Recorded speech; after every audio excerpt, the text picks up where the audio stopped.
Hey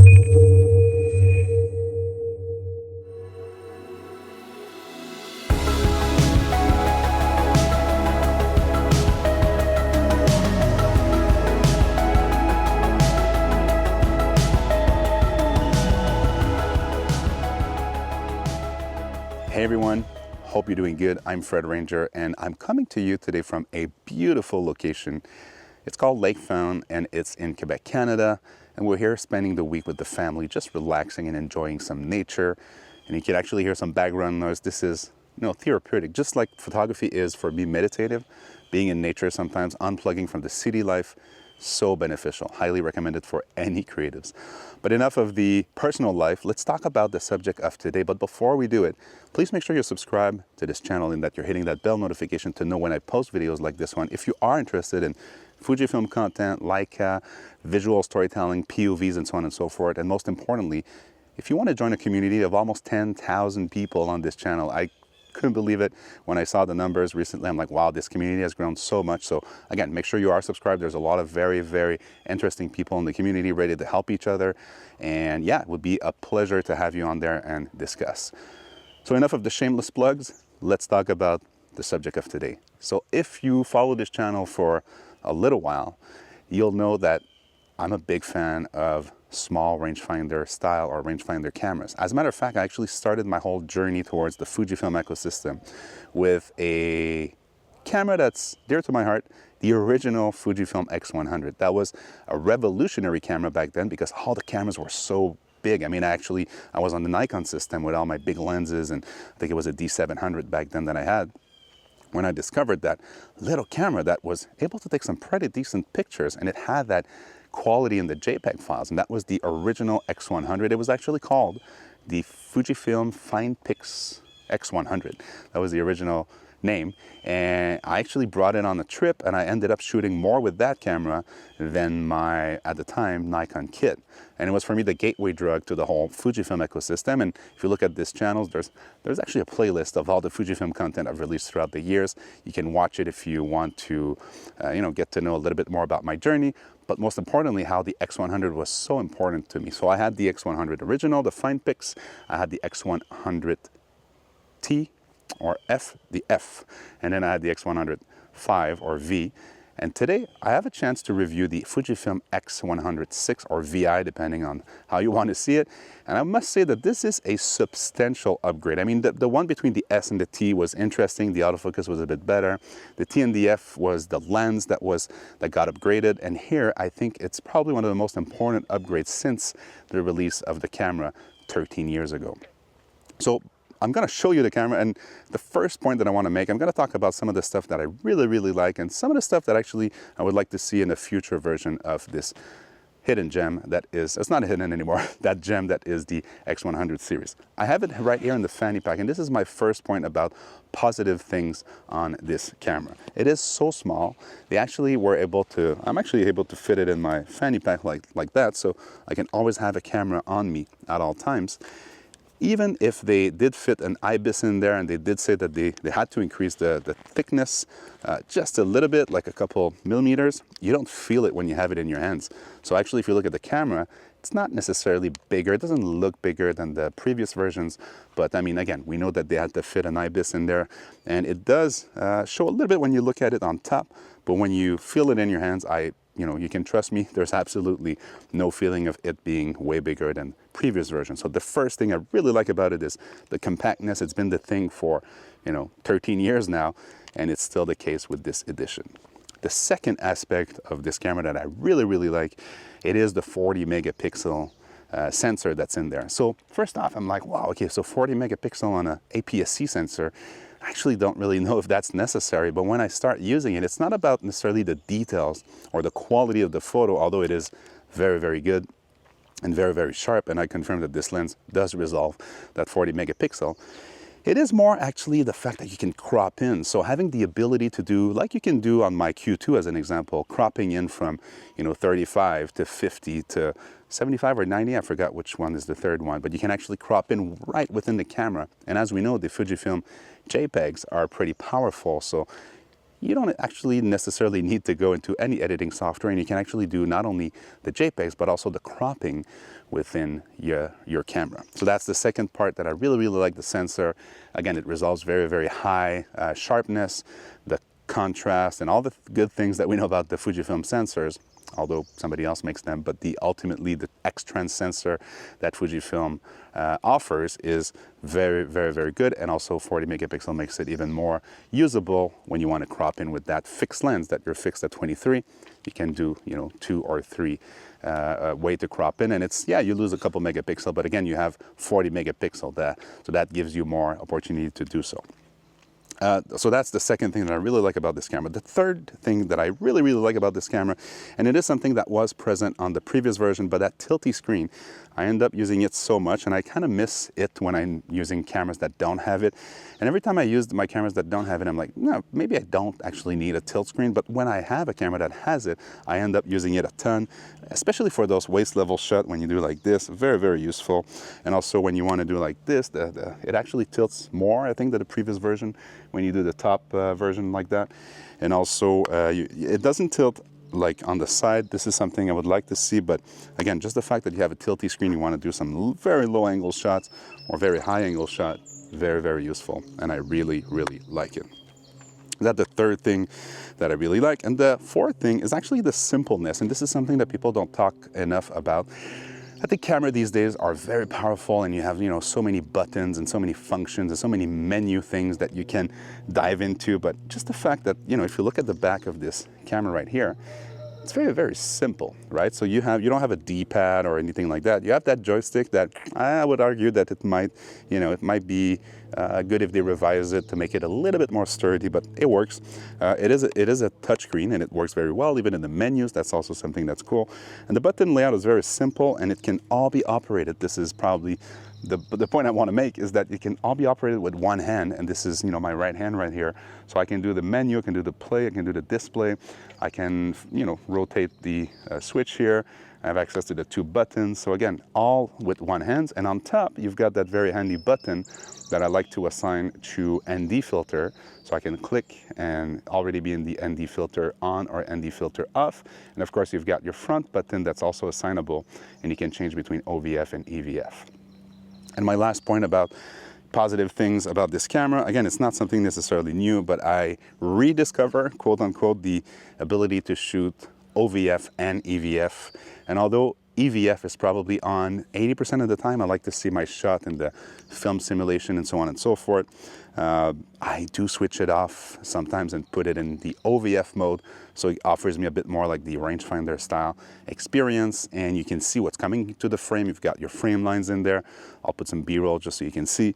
So again, this is not something necessarily new with this camera, but they just perfected it, and it's super, super nice to have it in this version of the camera.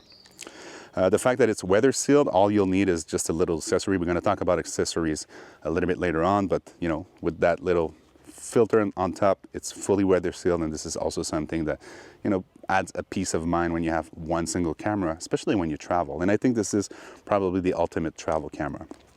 So all those positive things are making me think that, hey, this is probably one of the best buys of the year, because you get so much for the price point. I know they've increased the price point a little bit. I think it's $200, but don't forget, this is maybe a bonus positive thing that this camera now offers. It's the IBIS. It have a 5-axis stabilizer in there, so you can have those very low light shot at lower shutter speed without having some blurriness like you used to have in the previous version. So this is a massive upgrade, actually, when you think about it, versus the X-100VI, because now you can use slower shutter speed, or you can actually have a little bit less ISO, and so less grainy photos when you take photos of stuff that is not moving. If stuff is moving in front of you, IBIS won't serve you that much, and I think most people can get around without the IBIS, but it's just nice that it's in there, and they didn't have to increase the size too much of the camera to be able to do so. That's the positive things.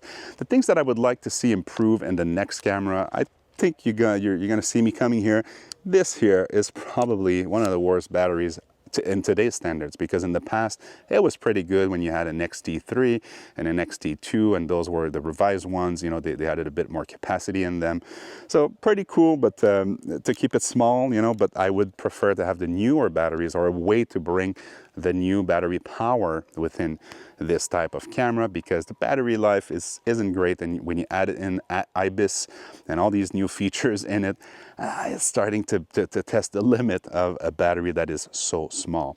So it's not the worst battery life on the planet, but I would love if Fujifilm found a way to make it better in the X-100VI, or sorry, in the X-100VII, or again, whatever they're going to call it.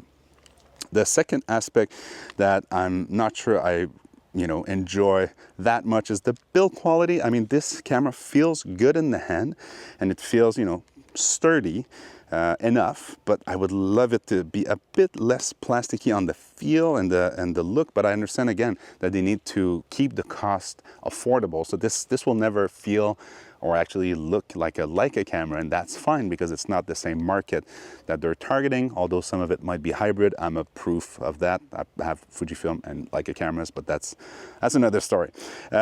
So the fact that this is, again, feels a little bit cheaper than some of the other options on the market. It's a good looking camera. I mean, look, if you look at that, it's a pretty good looking camera. It's the same, since the beginning, although they did put a bit more rounded edges here versus the previous models, like the first one that they came to market with. But yeah, so this is one of my gripes. I don't know if they can make it better, if they will, but probably not, because they found a right balance between sturdy enough and doesn't look like it's going to break easily. But if you drop this on the floor, I think you're done, my friend. And thankfully, I've never dropped an X100.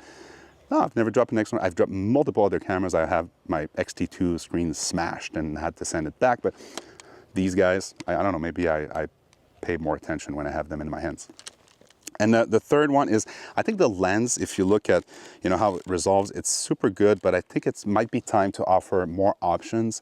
I know a lot of people would love to see a 28mm options, and for now, what you can do is use these adapters. So this is my wide-angle adapter. This is the WCL. What you do is that I don't have the ring right now. Oh, actually, I have to remove that. Yeah, I can do it. So I'm going to show you how you can make this camera a 28mm.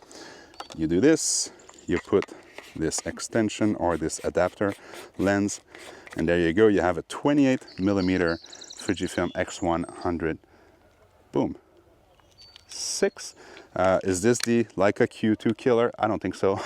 Some people like to make videos about how one camera will kill another camera. I'm not into these type of videos. I just want to report that this is a great way. The quality is still there.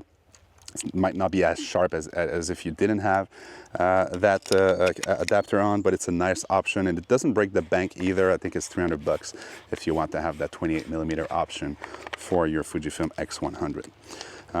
So other things that I would like to see improved in the next iteration, I think the weather sealing is the last point that I understand that if you put a filter like this Nissi filter that I have here, that I use on my X100s, because it's built in and has a built-in hood and so on and so forth. I'm going to do another video about the accessories, but the fact that you have to put a filter to make it weather sealed, that I'm not sure I like. I would prefer to have a camera that's fully weather sealed right off the box.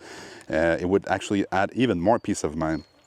But again, those are very, very small gripes. It should not deter you from considering this camera if you can find this camera on the market. So this is probably the last point that I'm gonna make, and it's a bonus, I don't know, downside about this camera is that it's not available. Like, it's just not.